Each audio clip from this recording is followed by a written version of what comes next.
Walaikum Assalam, my dear students.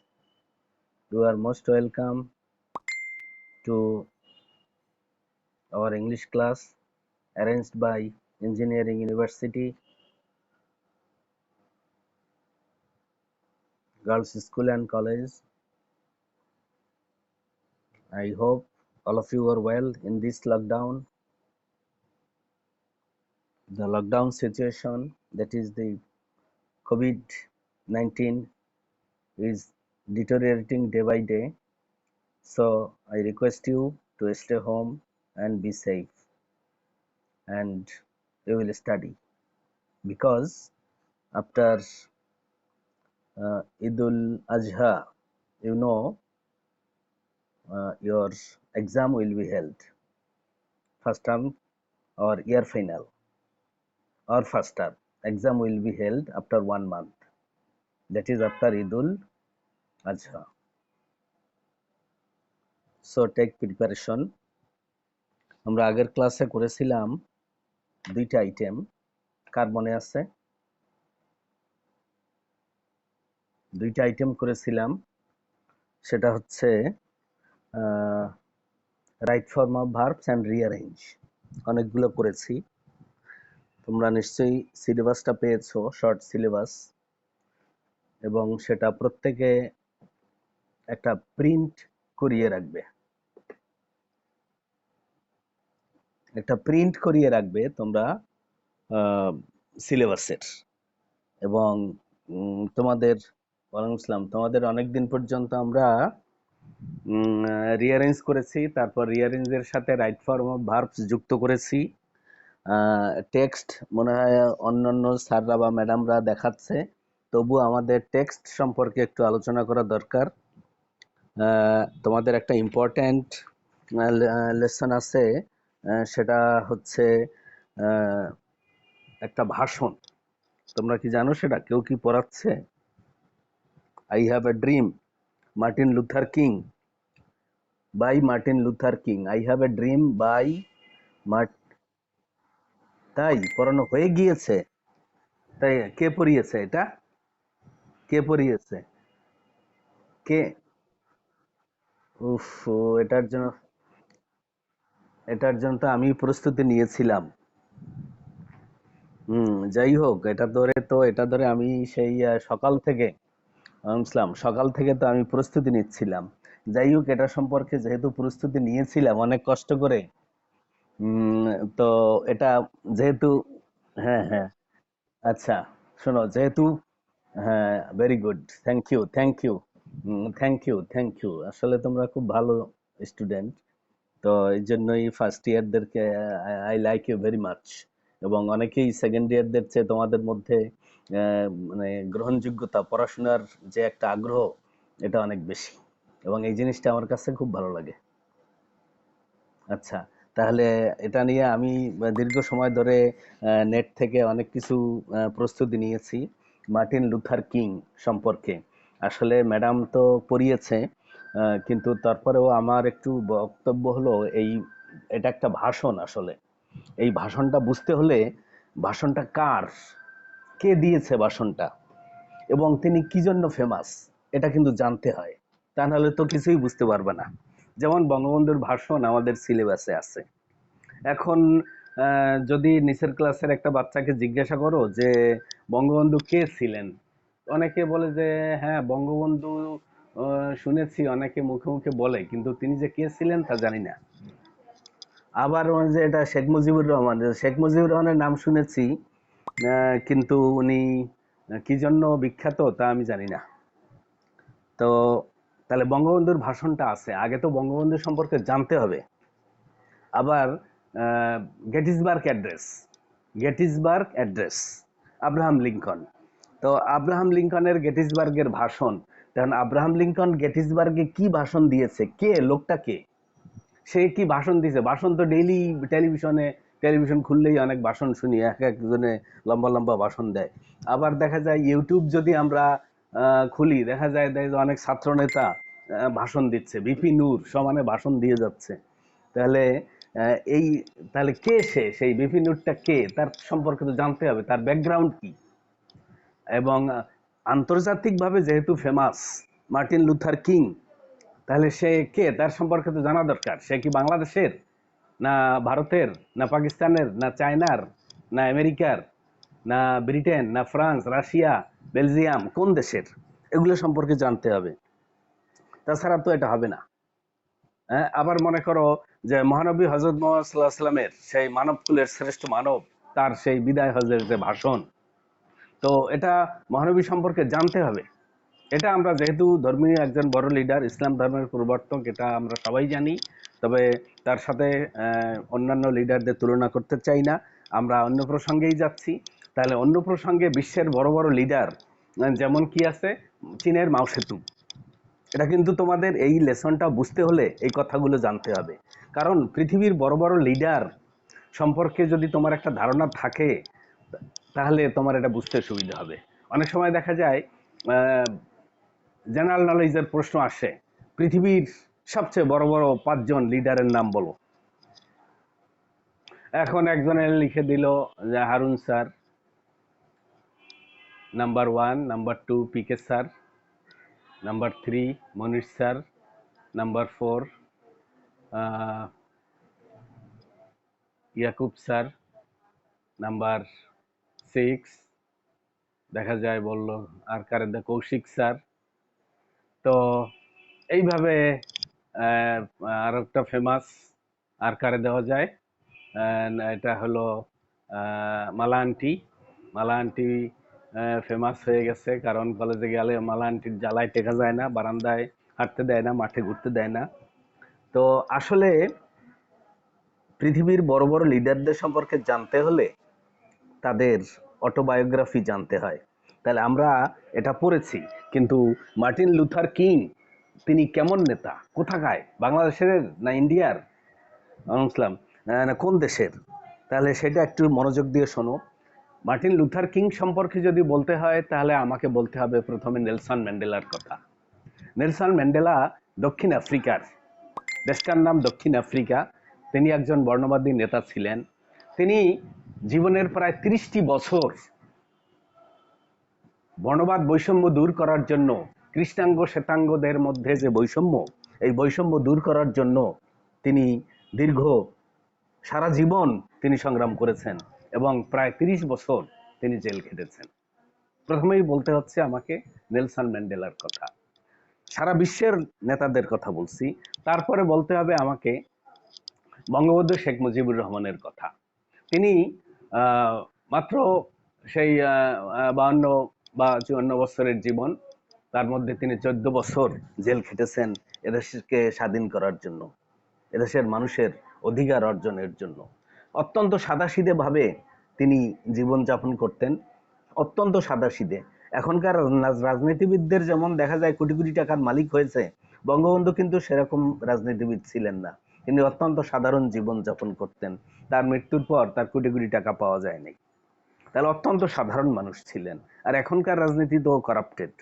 3 নম্বরে বলতে হয় মাও সেতুং। মাও সেতুংকে চীন, গণচীনের সেই প্রতিষ্ঠাতা বলা হয় মাও সেতুংকে। সে মাও সেতুং এর কথা বলতে হয়। সে চীনের প্রতিষ্ঠাতা। চীনে এক সময় অরাজকতা বিরাজ করছিল। মাও সেতুং সেই চীনকে একত্রিত করে একটা গণচীন প্রতিষ্ঠা করেন। সেই মার্টিন লুথার কিং সম্পর্কে বলতে হলে আমাকে আরো মনে করতে হবে রাশিয়ার প্রেসিডেন্ট ব্রেজনেভ। এক সময় রাশিয়ার সংহতির জন্য এই ব্রেজনেভ কাজ করেছিল। আমাকে আরো বলতে হবে কিং আব্দুল আজিজ।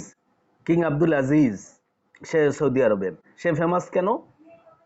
তোমরা জানো যে সৌদি আরব একটা ইসলামের পবিত্র ভূমি। এই সৌদি আরব কিন্তু অনেকটা ক্ষুদ্র ক্ষুদ্র ক্ষুদ্র ক্ষুদ্র রাজ্যে বিভক্ত ছিল। কিং আব্দুল আজিজ উনি সমস্ত ক্ষুদ্র ক্ষুদ্র অংশকে একত্রিত করে একটা ফেডারেশন গঠন করেন। সেটার নাম হয় KSA, kingdom of Saudi Arabia. এবং বর্তমান যেটা, সেটা অনেকগুলো ক্ষুদ্র ক্ষুদ্র অংশ নিয়ে একত্রিত করে একটা ইউনাইটেড রাজ্য প্রতিষ্ঠা করেন। সেটার নাম হলো কিংডম অফ সৌদি আরবিয়া, যার প্রতিষ্ঠাতা হলো কিং আব্দুল আজিজ। আচ্ছা, আমাকে আর বলতে হবে আমেরিকার প্রেসিডেন্ট, আমেরিকার ফার্স্ট প্রেসিডেন্ট জর্জ ওয়াশিংটন। তিনি একজন হোটেল বয় ছিলেন। হোটেল বয়, তোমরা তো জানো হোটেল বয়। তোমরা ছেলেরা মেয়েরা কোনো হোটেলে গিয়ে বসলে সাধারণত রাখবে, এই পিচ্ছি চা দাও। তো এই যে পিচ্ছি হিসাবে কাজ করতো কে? আমেরিকার প্রথম প্রেসিডেন্ট জর্জ ওয়াশিংটন। তারপরে আমেরিকার আরেকজন যিনি গণতন্ত্রের প্রতিষ্ঠাতা, father of democracy, father of democracy, তার নাম হলো আব্রাহাম লিঙ্কন। আব্রাহাম লিঙ্কন ডেমোক্রেসির থিওরি দিয়েছিলেন একটা ভাষণে। সেই ভাষণের নাম হলো গেটিসবার্গ অ্যাড্রেস। ঠিক তদ্রুপ আমেরিকার আরেকজন নেতা তার নাম হলো মার্টিন লুথার কিং জুনিয়র। তাহলে এই যে আই হ্যাভ আ ড্রিম, এটা পড়তে গিয়ে তোমার এই পৃথিবীর বড় বড় নেতাদের সম্পর্কে জানতে হবে। কার কার নাম বলেছি? মহাত্মা গান্ধী, ভারতের জাতির জনক। তারপরে দক্ষিণ আফ্রিকার বর্ণবাদ বিরোধী নেতা এবং দীর্ঘ ৩০ বছর যিনি জেল খেটেছেন, স্বাধীনতা সংগ্রামের নেতা, সেটা হল নেলসন ম্যান্ডেলা। তারপরে বলেছি গণচীনের প্রতিষ্ঠাতা মাও সেতুং। তারপরে বলেছি ভারতের জাতির জনক, এটা কি বলছিলাম? ভারতের জাতির জনক মহাত্মা গান্ধী। তারপরে বলেছিলাম আমেরিকার প্রথম প্রেসিডেন্ট জর্জ ওয়াশিংটন। তারপরে বলেছি গণতন্ত্রের প্রতিষ্ঠাতা তার নাম হচ্ছে জর্জ ওয়াশিংটন। তারপরে লেনিন, যিনি লেনিন যিনি সমাজতান্ত্রিক অর্থনীতির থিওরি দিয়েছেন, লেনিন, মার্কস এবং লেনিন রাশিয়ার, এরা সারা বিশ্বব্যাপী ফেমাস। ভিয়েতনামের একজন সংগ্রামী নেতা চিয়াং কাই শেক। তো এই যে সারা বিশ্বের বড় বড় লিডার সম্পর্কে জানতে হবে, তুমি একজন সম্পর্কে জানবা কেন এবং তিনি কে ছিলেন? এবার শোনো তাহলে, মার্টিন লুথার কিং কে ছিলেন? Martin Luther king actually American civil rights activist, আমেরিকার নাগরিক অধিকার, গণ আন্দোলন, বর্ণবাদ বিরোধী, বৈষম্য বিলুপ্তিকরণের একজন বড় নেতা ছিলেন। আবার শোনো, মার্টিন লুথার কিং আমেরিকায় বর্ণবাদ বৈষম্য দূরীকরণের একজন বড় নেতা ছিলেন। তোমরা কিছুদিন আগে, 1 বছর আগে তোমরা নিশ্চয়ই শুনেছো আমেরিকাতে বৈষম্য হয়েছে। একজন কৃষ্ণাঙ্গকে আমেরিকান পুলিশ গুলি করে হত্যা করেছে। সেখানে দেখা যায় আন্দোলন হয়েছে। এটা জো বাইডেন ক্ষমতায় আসার আগে, এবং এর আগে যে প্রেসিডেন্ট ছিল ট্রাম্প, তো ডোনাল্ড ট্রাম্পের ক্ষমতার শেষের দিকে। তো এই যে একজন কৃষ্ণাঙ্গকে গুলি করে হত্যা করেছে, সারা আমেরিকা ব্যাপী প্রথম আন্দোলন ছড়িয়ে পড়লো, এবং দেখা যায় পৃথিবীর অধিকাংশ দেশ, সারা বিশ্বব্যাপী এই আন্দোলন ছড়িয়ে পড়েছে। America, Britain, France, Russia, Belgium, এই সমস্ত কান্ট্রিতে এই আন্দোলনটা ছড়িয়ে পড়েছিল। তাহলে সেই ব্ল্যাক অ্যান্ড হোয়াইট, সাদা মানুষ, গায়ের রং সাদা, গায়ের রং কালো, এদের মধ্যে যে বৈষম্য, এই বৈষম্য বিরোধী নেতা ছিলেন মার্টিন লুথার কিং জুনিয়র। তিনি ওয়াশিংটনে চাকরির ক্ষেত্রে বৈষম্য, স্বাধীনতার ক্ষেত্রে বৈষম্য, এটার উপরে একটা ভাষণ দিয়েছিলেন 1963 সালে আগস্টের 28 তারিখ। মনে থাকবে? 1963 সালের আগস্টের 28 তারিখ এই ভাষণটা দিয়েছিলেন তিনি কোথায়? ওয়াশিংটন ডিসিতে। হ্যাঁ, অনেক কিছু তথ্য যেহেতু তোমাদের এটা আগে পড়ানো হয়েছে, কোনো তথ্য যদি তোমরা না পেয়ে থাকো লিখে রাখতে পারো। এই মার্টিন লুথার কিং 1963 সালের 28 আগস্ট ওয়াশিংটন ডিসিতে তিনি একটা ভাষণ দিয়েছিলেন। সেই ভাষণটা হচ্ছে ফর জবস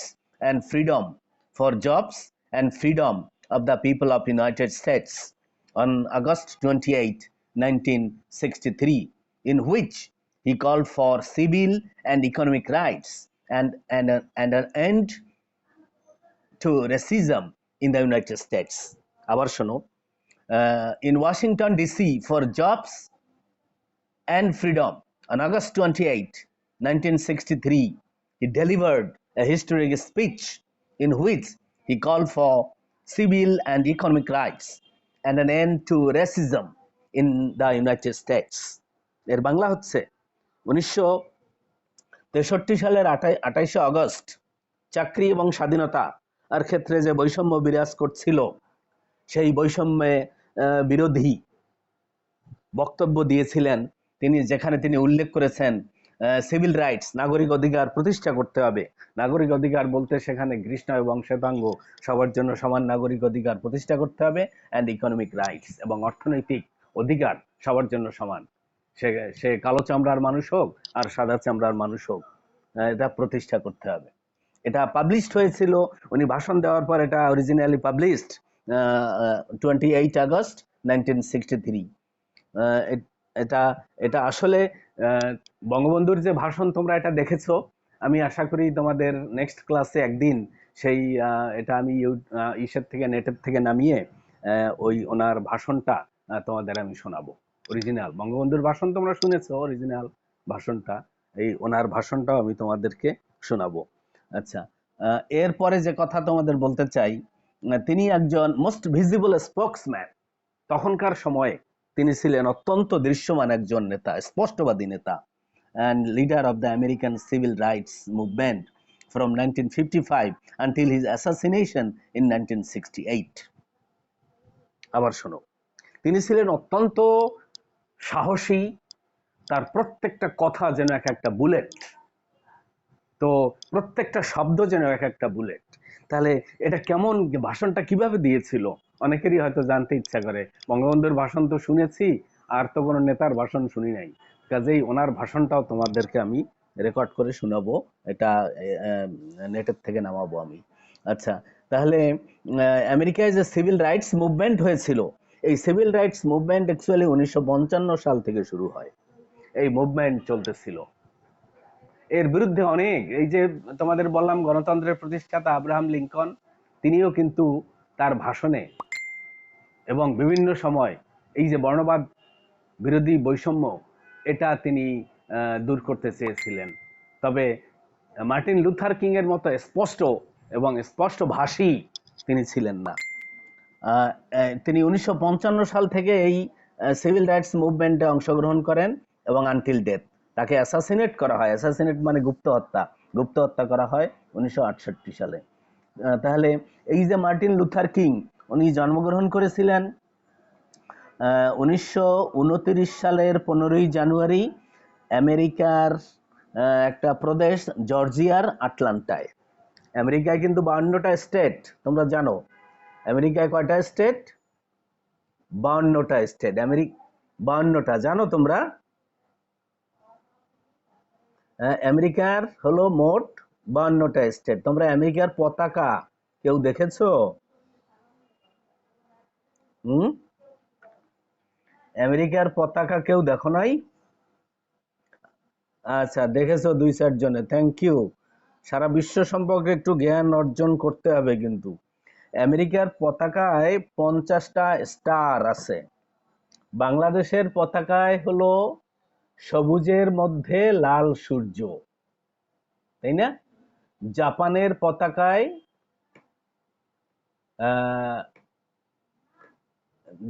পতাকায় সাদার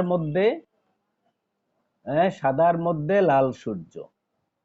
আচ্ছা, তাহলে আমেরিকার পতাকায় 50টা স্টার। এই 50টা স্টার দ্বারা কি বোঝানো হয়েছে? আমেরিকা যুক্তরাষ্ট্র, ইউএসএ গঠিত 50টা রাষ্ট্র নিয়ে। এই 50টা রাষ্ট্রের প্রতীক 50টা স্টার। তাহলে তার মধ্যে একটা রাষ্ট্র হলো জর্জিয়া, একটা স্টেট, অঙ্গরাজ্য একটা হলো জর্জিয়া। সেই জর্জিয়ার আটলান্টায় 1929 সালের 15ই জানুয়ারি তিনি জন্মগ্রহণ করেন। কে? Martin Luther King. মনে রাখবা কিন্তু, 1900 এটা কিন্তু বইয়ে নাই। 1929 সালের 15ই জানুয়ারি মার্টিন লুথার কিং জর্জিয়া প্রদেশের আটলান্টায় জন্মগ্রহণ করেন এবং তাকে গুপ্ত হত্যা করা হয়। বড় বড় লিডার, তাদেরকে কিন্তু গুপ্ত হত্যা করা হয়। এটা সারা পৃথিবীতে আছে। যেমন আমেরিকার যে প্রেসিডেন্ট, গণতন্ত্রের প্রতিষ্ঠাতা আব্রাহাম লিঙ্কনকেও কিন্তু অ্যাসাসিনেট করা হয়। তোমরা জানো, ভারতের জাতির জনক মহাত্মা গান্ধী, মহাত্মা গান্ধীকেও কিন্তু অ্যাসাসিনেট করা হয়, গুপ্ত হত্যা করা হয়, গুপ্ত হত্যা। ওই সময় মহাত্মা গান্ধীর যে তাকে হত্যা যে করেছিল সে পরবর্তী সময় ধরা পড়েছে। মহাত্মা গান্ধীর, তা মহাত্মা গান্ধীকে হত্যা করেছিল সেই সেই লোকটার নাম হলো নাথুরাম গডস। মনে থাকবে, এগুলো জেনে রাখবা। এগুলো কিন্তু বিভিন্ন পরীক্ষার সময় আসবে। যারা মেডিকেলে, ইঞ্জিনিয়ারিং এ, বিশ্ববিদ্যালয়ে ভর্তি হতে চাও তাদের এই জিনিসগুলো দরকার। মহাত্মা গান্ধীর হত্যাকারী কে, তার নাম কি? দুই তিনটা নাম দিয়ে দিল। তার হত্যাকারীর নাম হলো নাথুরাম গডস। আচ্ছা, কিন্তু অনেক লিডারদের, হত্যাকারীদের নাম পাওয়া যায় না। এরকম বড় বড় লিডার অনেকেই তার অ্যাসাসিনেট হয়। যেমন এই যে মার্টিন লুথার কিং, তাকে কে অ্যাসাসিনেট করলো দেখা যায় খবর পাচ্ছে না। তদন্ত করে দেখা যায় এগুলো বের করতে হয়। অনেক সময় তদন্তের ফল প্রকাশ করা হয়, অনেক সময় পাওয়া যায় না। তাহলে ওনাকে অ্যাসাসিনেট করা হয়েছিল 1968 সালের এপ্রিলের 4 তারিখ। তাহলে ওইটাই তাহলে তার মৃত্যু দিবস কত? 1968 সালের এপ্রিল 4। মেমফিস নামক জায়গায়, মেমফিস নামক জায়গায় তাকে হত্যা করা হয়। আচ্ছা, তার স্পাউস, তার ওয়াইফের নাম হলো কোরিটা স্কট কিং। তার ওয়াইফের নাম হচ্ছে কোরিটা স্কট কিং। আসলে সে ছিল স্কটল্যান্ডের অধিবাসী। এই জন্য পৃথিবীর বড় বড় লিডার দেখা যায় কি যে তাদের কিন্তু ঠিকানা কোথায়? যেমন নেলসন ম্যান্ডেলা, তার ঠিকানা দক্ষিণ আফ্রিকা, কিন্তু আসলে তার ঠিকানা হলো সারা পৃথিবী। সারা পৃথিবীর যে কোনো জায়গায় তারা যায়, তাদের কিন্তু উইদাউট এনি পাসপোর্ট, কারণ সে ওয়ার্ল্ড লিডার। সে দক্ষিণ আফ্রিকার একজন বর্ণবাদ বিরোধী, বৈষম্য, সেখানকার প্রেসিডেন্টের চেয়েও সে বেশি ফেমাস।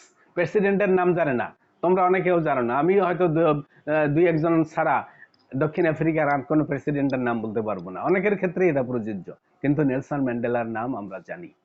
হ্যাঁ, বঙ্গবন্ধু শেখ মুজিবুর রহমান, তিনি একজন সেই স্বাধীনতা সংগ্রামী নেতা ছিলেন। এদেশের কয়জন প্রেসিডেন্টের নাম তোমরা জানো? হয়তো জানবো, জিয়াউর রহমান, বঙ্গবন্ধু শেখ মুজিবুর রহমান, আর প্রেসিডেন্ট কে আছে? বর্তমান প্রেসিডেন্ট আব্দুল হামিদ। আর কোন প্রেসিডেন্টের নাম তোমরা জানো না। কিন্তু যারা বড় বড় লিডার তাদের নাম সবাই জানে। বঙ্গবন্ধু শেখ মুজিবুর রহমান, তার নাম সবাই জানে। জিয়াউর রহমান, মাওলানা ভাসানী, শেরে বাংলা একে ফজলুল হক, এদের নাম সবাই জানে। আমেরিকার সেই নেতা, গণতন্ত্রের প্রতিষ্ঠাতা প্রথম president George Washington, Abraham Lincoln, এদের নাম সবাই জানে, কিন্তু অন্যান্য লিডারদের নাম কেউ জানে না। আর একটা হলো ফেমাস, যারা কোনো লিডারও ছিল না, প্রেসিডেন্টও ছিল না, প্রধানমন্ত্রীও ছিল না, এইরকম অনেক লোক, তারা কারা? তাদের নাম সারা দুনিয়া জানে। সে প্রেসিডেন্টও ছিল না, কোনো লিডারও ছিল না, এরকম আছে, তারা হলো কবি সাহিত্যিক। যেমন ইংল্যান্ডের কোনো প্রেসিডেন্টের নাম তোমরা জানো না, কিন্তু ইংল্যান্ডের অনেক কবি সাহিত্যিকের নাম জানো। যেমন Shakespeare, William Shakespeare, John Keats, Wordsworth, Shelley, Byron, এই যে কবি সাহিত্যিকদের নাম, তারা তাদের লেখার মাধ্যমে ফেমাস হয়ে আছে। রবীন্দ্রনাথ, কিন্তু তিনি কোনো দেশের প্রেসিডেন্টও ছিলেন না, প্রধানমন্ত্রীও ছিলেন না, কিন্তু তার নাম সারা পৃথিবী জানে। তাহলে এইভাবে ফেমাস ব্যক্তিরা বিভিন্ন কর্মের মাধ্যমে, কর্ম মানুষকে বাঁচিয়ে রাখে, কাজই মানুষকে বাঁচিয়ে রাখে। তাহলে এই কর্মের মাধ্যমে তারা ফেমাস হয়ে আছে। তাহলে ঠিক তাদেরই মতো একজন মার্টিন লুথার কিং জুনিয়র, বলেছিলাম কি তার ওয়াইফের নাম কোরিটা স্কট কিং। তিনি স্কটল্যান্ডের অধিবাসী ছিলেন। সে স্কটল্যান্ডের একটা মেয়ে বিয়ে করেছিলেন, কোরিটা স্কট কিং। ওনাদের 4 সন্তান ছিল। প্রথম সন্তানের নাম মার্টিন লুথার কিং থ্রি। আমরা যার ভাষণ পড়তেছি মার্টিন লুথার কিং জুনিয়র, তার নাম। ওনার বড় ছেলের নাম মার্টিন লুথার কিং থ্রি। তারপরে ইয়োল্যান্ডা king, second son ইয়োল্যান্ডা king, third Dexter king, এবং লাস্ট বা ফোর্থ হলো বার্নিস কিং। তাহলে এই 4 সন্তানের তিনি পিতা হয়েছিলেন। তিনি জন্মগ্রহণ করেছিলেন 1929 সালে, মারা যান 1968 সালে। মনে থাকবে? 1929 সালে, এটাও কিন্তু বইয়ে নাই, 1929 সালে তার জন্ম হয় এবং মারা যান, তার মানে তাকে হত্যা করা হয় 1968 সালে। তাহলে এই আই হ্যাভ ড্রিম এটা কি? It's a public speech. I have a dream এটা একটা পাবলিক স্পিচ, এটা একটা ভাষণ। ভাষণ তোমরা জানো, কোনো বিরাট একটা মানে পলিটিক্যাল ফিল্ড, রাজনৈতিক মাঠ, সেই মাঠে স্টেজ করা হয়েছে, লক্ষ লক্ষ মানুষ সেই মাঠে উপস্থিত হয়েছে, এখানে একটা জনসভা হবে, জনসভায় কে আসবে তা ঘোষণা করা হচ্ছে, লিফলেট ছড়ানো হচ্ছে, ব্যানার টানানো হয়েছে, এবং সমস্ত আমেরিকা ব্যাপী ঘোষণা দেওয়া হয়েছে যে অমুক দিন, তার মানে কত তারিখ, August August 28, 1963 Martin Luther king একটা জনসভায় ওয়াশিংটন ডিসিতে একটা জনসভায় ভাষণ দিবেন। আচ্ছা, তো লক্ষ লক্ষ মানুষ সেই জনসভায় অংশগ্রহণ করে। তাহলে আই হ্যাভ আ ড্রিম এটা আসলে একটা তার ভাষণ, সে ভাষণটাই আমাদের সিলেবাসে আছে। উনি কিন্তু ফেমাস হয়েছিলেন, তিনি বেশি দিন বাঁচেন নাই, এবং করে দেখো, যোগ বিয়োগ করে দেখো, 1929 সালে তার জন্ম আর 1968 সালে তিনি মৃত্যুবরণ করেন। তার মানে 38, তাই না? 1929 সালে তার জন্ম আর 1968, তার মানে 38 অথবা 37, মাত্র 37 বা 38 বছর এই স্বল্প জীবনে। জন কিটসও কিন্তু 23 বছর বয়সে মারা যায়, মাত্র 23 বছর বয়সে। অথচ এই 23 বছর বয়সে তিনি লেখার মাধ্যমে কবিতা, গল্প, ছোট গল্প, বিশেষ করে কবিতা, এগুলো লিখে, সনেট, এগুলো লিখে তিনি ওয়ার্ল্ড ফেমাস হয়ে আছেন মাত্র 23 বছর বয়সে। 23 বছর বয়সে কিন্তু বিশ্ববিদ্যালয় থেকে, আমাদের দেশে বিশ্ববিদ্যালয় থেকে মাস্টার ডিগ্রি নিয়ে বেরোতে 25 বছর লেগে যায়, তো উনি 23 বছর বয়সে মারা যান। তাহলে এবার ভেবে দেখো যে তারা কত প্রতিভার অধিকারী ছিলেন। আমরা, আমাদের আর 10 মিনিট আছে কিন্তু, কাজেই আজকে আমরা এটা ওনার সম্পর্কে আলোচনা করেই শেষ করব। তাহলে তোমাদের বলেছিলাম যে ওনার ব্যক্তিগত জীবন সম্পর্কে, জন্মগ্রহণ করেন 1929 সালে, মারা যান 1968 সালে। তার ওয়াইফের নাম করিটা স্কট কিং। তার 4 সন্তানের মধ্যে Martin Luther King 3, Yolanda King, Dexter King and Bernice King, 4 সন্তানের তিনি পিতা ছিলেন। তিনি মাত্র 35 বছর বয়সে নোবেল প্রাইজ পান, মাত্র 35 বছর বয়সে। এবং বিশ্বের মধ্যে সবচেয়ে অল্প বয়সে নোবেল পিস প্রাইজ যারা পেয়েছে তিনি তাদেরই একজন। আর এই যে এটার বিষয়বস্তুটা কি, আমরা যে গল্পটা পড়তে চাচ্ছিলাম আজকে, এটা আরেকজন পড়িয়েছে। গল্পটার বিষয়বস্তু হলো civil and economic rights and an end to racism in the United States. এখানে civil rights, to establish civil rights, নাগরিক অধিকার প্রতিষ্ঠা করতে হবে, এস্টাবলিশ ইকোনমিক রাইটস, অর্থনৈতিক অধিকার প্রতিষ্ঠা করতে হবে, and and end to racism in the United States, এবং সারা আমেরিকাতে সেই বর্ণবাদ, বৈষম্য, এটা দূর করতে হবে। তারপরেও তোমাদের একটু বাংলায় বলি, খুব মনোযোগ দিয়ে শোনার চেষ্টা করো, যেহেতু টাইম আমাদের মাত্র আর 8 মিনিট আছে। তিনি বলেছেন, আই হ্যাভ আ ড্রিম, আমি স্বপ্ন, আমার একটা স্বপ্ন আছে। আই হ্যাভ আ ড্রিম, আমার একটা স্বপ্ন আছে। নিগ্রোরা আজও স্বাধীন নয়, অথচ সমান অধিকার। যেটা গেটিসবার্গ অ্যাড্রেসে তিনি বলেছেন, সব মানুষ কিন্তু সমান। সারা পৃথিবীর বড় বড় লিডাররা বলে গেছেন যে সকল মানুষই সমান। আমাদের জাতীয় কবি, তিনিও কিন্তু তার কবিতা, গল্প, গানে বলেছেন, মানুষে মানুষে নেই কোনো ভেদাভেদ, সবার উপরে মানুষত্ব, তাহার উপরে নাই। তিনি বলেছেন, নিগ্রোরা আজ স্বাধীন নয়, নিগ্রোদের জীবন দুঃখজনক ভাবে বিচ্ছিন্নতার মধ্যে এবং বৈষম্যের মধ্যে চলছে, এবং তারা শৃঙ্খল, তার মানে তাদেরকে স্বাধীনভাবে চলাফেরা করার অধিকার নাই, বাধা দেওয়া হচ্ছে। সমৃদ্ধির বিশাল মহাসমুদ্র এর মাঝে নিগ্রোরা দারিদ্র্যের এক নির্জন দ্বীপে বসবাস করছে। দেখো কি দারুণ কথা। আমেরিকা হলো সমৃদ্ধির এক বিশাল মহাসমুদ্র। সেই সমৃদ্ধির বিশাল মহাসমুদ্রের মধ্যে নিগ্রোরা একটা নির্জন দ্বীপে বসবাস করছে। তোমরা জানো যে বর্তমান সরকার রোহিঙ্গাদের কোথায় নিয়ে রাখছে? তোমরা কেউ জানো? হ্যাঁ, ভাসানচর নামক, ভাসানচর নাম শোনো নাই? ভাসানচর, এটা হলো নোয়াখালী থেকে আরো দূরে সমুদ্রের মধ্যে একটা চর। সেখানে চরটা অনেক বড়। সেখানে সেটা দেখা যায় সেখান থেকে আবার ল্যান্ডে আসতে কোনো সড়ক পথ তো নাই, স্পিড বোটে আসতে হয়, পালাই আসতে হয়। এবং সেটা দেখা যায় কর্তৃপক্ষের নজরে এসে যায়, পালাই আসতে হয় সেখান থেকে। তাহলে সেটা যেমন আমাদের দেশে সেন্ট মার্টিনস এর কথা শুনেছ? সেন্ট মার্টিনস দ্বীপ, সেন্ট মার্টিনস দ্বীপ কিন্তু টেকনাফ থেকে অনেক দূরে সমুদ্রের মধ্যে। টেকনাফ থেকে, টেকনাফের উপকূলে দাঁড়িয়ে ওই সেন্ট মার্টিনস দেখা যায় না, দেখা যায় না। 2.5 ঘন্টা লাগে সেখানে গিয়ে পৌঁছতে, 2.5 ঘন্টা 3 ঘন্টা লাগে পৌঁছতে জাহাজে করে। তাহলে উনি বলেছেন যে সমৃদ্ধির বিশাল সমুদ্রের মাঝে নিগ্রোরা একটা দ্বীপে বসবাস করছে। নিগ্রোরা আজ আমেরিকার সমাজের একটা কোণে, একটা কর্নারে কষ্ট ভোগ করছে। তারা নিজ দেশে নির্বাসিত হয়ে গেছে প্যালেস্টাইনিদের মতো। তোমরা জানো যে ফিলিস্তিনের মুসলমানদের উপরে, প্যালেস্টাইনের মুসলমানদের উপরে ইহুদি নাসারারা যে অত্যাচার চালাচ্ছে, অথচ ওখানে আগে পুরো প্যালেস্টাইন একটা রাষ্ট্র ছিল। সেই প্যালেস্টাইনের রাষ্ট্রের মধ্যে ইহুদিদের জায়গা দেওয়া হয়েছিল।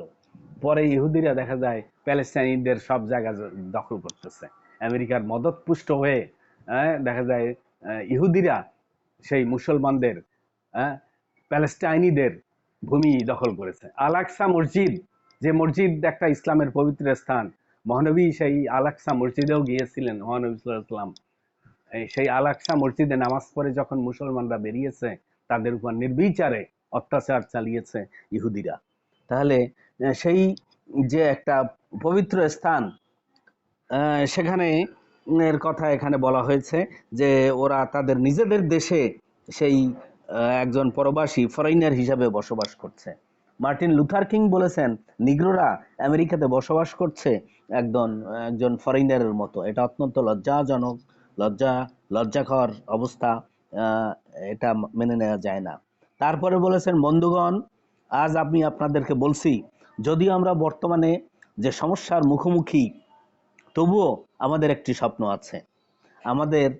আমি এমন একটা আমেরিকা চাই, আমেরিকাবাসীদের স্বপ্নের গভীরে যা গ্রথিত রয়েছে সেটাই আমি প্রতিষ্ঠা করতে চাই। সেটা কি? একদিন এই জাতি লড়াই করবে। I dream one day this nation will fight. তিনি বলছেন একদিন এই জাতি লড়াই করবে। এর বিশ্বাসের প্রকৃত অর্থকে বাস্তবায়ন করতে হবে। আমরা এই সত্যগুলোকে শত প্রমাণ হিসাবে বিশ্বাস করি। আমরা বিশ্বাস করি যে সকল মানুষকে সমান রূপে সৃষ্টি করা হয়েছে। আমরা বিশ্বাস করি যে সকল মানুষকে সমান রূপে সৃষ্টি করা হয়েছে। এই যে দেখো, একটা তার ইউনিভার্সাল একটা স্টেটমেন্ট, সকল মানুষকে সমান রূপে সৃষ্টি করা হয়েছে। জাতীয় কবি নজরুল ইসলাম তিনি বলেছেন, সবার উপরে মানুষ সত্য, তাহার উপরে নাই। তার মানে মানুষ সবাই সমান এবং মানুষে মানুষে কোনো ভেদাভেদ নাই। ঠিক তদ্রূপ সে একজন নন মুসলিম মার্টিন লুথার কিং, তিনিও বলেছেন সকল মানুষকে সৃষ্টিকর্তা সমানভাবে একইভাবে সৃষ্টি করেছেন। তাহলে কেন সাদা আর কেন কালো এই বৈষম্য থাকবে? পরবর্তী লাইনে আছে, এখনো জয়েন করতেছে লাস্ট টাইম। আচ্ছা, তারপরে আছে, আমি স্বপ্ন দেখছি জর্জিয়ার লাল পাহাড়ে পূর্বেকার কৃতদাসদের পুত্ররা এবং পূর্বেকার কৃতদাসদের মনিব সন্তানরা ভ্রাতৃত্বের টেবিলে একত্রে বসতে সক্ষম হবে। আমি স্বপ্ন দেখি, আই ড্রিম একদিন মিসিসিপি রাজ্য, মিসিসিপি কিন্তু একটা রাজ্য, এই রাজ্যে অন্যায়ের উত্তাপে কষ্ট পাচ্ছে যারা, অত্যাচারের উত্তাপে যারা কষ্ট পাচ্ছে, সেটিও স্বাধীন এবং ন্যায় বিচারের মরুদ্যানে পরিণত হবে। হ্যাঁ, তারপরে বলেছেন আমি স্বপ্ন দেখি যে আমার চার সন্তানদের নাম কিন্তু বলেছি তোমাদের, চার সন্তানদের নাম বলে মনে আছে? তিনি ভাষণেও সে কথা বলেছেন। চার সন্তান, Martin Luther King 3, Yolanda King, Dexter King and Bernice King. এই চার সন্তানদের নাম মনে রাখবা। আমার চারটি সন্তান একদিন এমন একটি দেশে বসবাস করবে যাদের গায়ের রঙের দ্বারা মূল্যায়ন করা হবে না, বরং তাদের চরিত্রের দ্বারা মূল্যায়ন করা হবে। একটা দারুণ কথা। এটা হলো কোট করে রাখার কথা।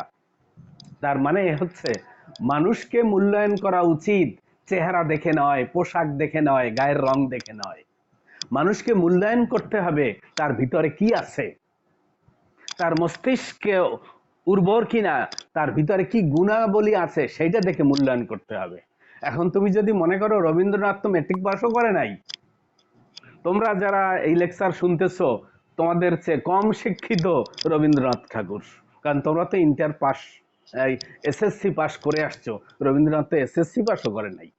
তাহলে মানুষকে এই বাহ্যিক দিক থেকে সার্টিফিকেট দেখে মূল্যায়ন করার দরকার নাই, কাগজ থেকে মূল্যায়ন করার দরকার নাই। মানুষকে তার চেহারা কেমন ছিল, গায়ের রং সাদা না কালো, এভাবে মূল্যায়ন করা ঠিক না। সৃষ্টিকর্তা সকল মানুষকে সমানভাবে সৃষ্টি করেছেন। মানুষকে মূল্যায়ন করতে হবে তার হৃদয় দিয়ে, তার গুণাবলী দিয়ে। আচ্ছা, আমাদের কিন্তু প্রায় শেষের দিকে চলে আসছি আমরা, শেষের দিকে চলে আসছি। তাহলে এই যে মার্টিন লুথার কিং এর যে ভাষণটা সম্পর্কে আমি তোমাদের এটা বললাম। তিনি বলেছেন আমরা এমন একটা আমেরিকা চাই যেখানে সকল মানুষ সাদা কালো, irrespective of religion, irrespective of caste, creed and religion, জাতি ধর্ম বর্ণ নির্বিশেষে যেখানে সমস্ত মানুষ একত্রে বসবাস করবে। আমি এমন একটা রাষ্ট্র স্বপ্ন দেখছি, এমন একটা রাষ্ট্রের স্বপ্ন দেখছি। তাহলে এই যে কথাগুলো, এটা বঙ্গবন্ধুর ভাষণের সাথে অনেক মিল আছে। তাহলে যেহেতু তোমাদের এটা পড়ানো হয়েছে, তবুও তোমাদের একটা ধারণা দিলাম। আশা করি তোমরা সবাই উপকৃত হবে। আমাদের টাইম শেষ, and thank you very much. আসসালামু আলাইকুম।